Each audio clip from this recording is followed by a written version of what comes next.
Hi everyone. I want to start with a question about our parsha. The parsha for this week is Parashat Toledot. The question is it possible for a parent to love just one of their children?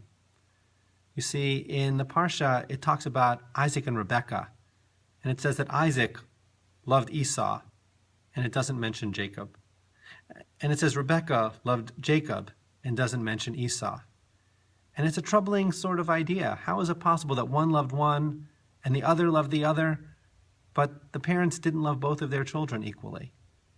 They're clearly different types of kids, but we know many families where the children are very different one from the other. How is it that there wasn't enough thought or enough love to go around?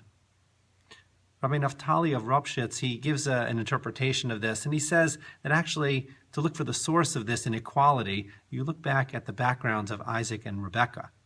Rebekah came from the house where her brother Lavan influenced her greatly. Lavan was kind of a crooked guy, and instead of learning to be a bad person from him, actually Rebekah learned a bit of street smarts. She understood how to see the bad in people, to protect herself and to understand that that's out there. And in fact, when her son Esau grows up, she sees it. She sees that there's evil within Esau. Isaac is brought up in Abraham's home, brought up among love and righteousness and goodness, and he maybe is missing a bit of the street smarts.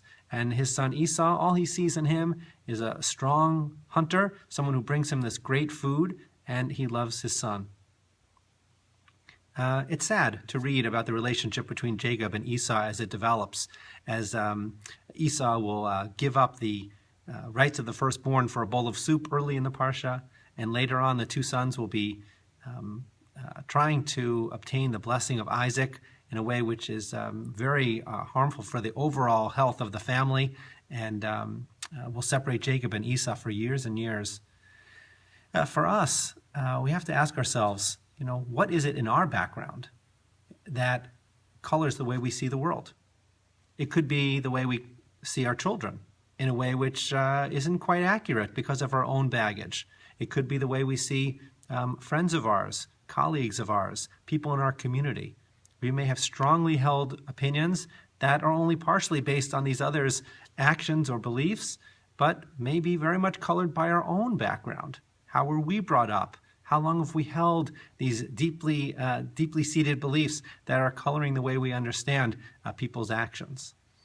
The idea that to be a good parent, or perhaps just to be a good person who can interact with others, is to have a lot of self-consciousness, a lot of recognition of where we come from, who we are, to evaluate these longly held beliefs before we accept them fully as true.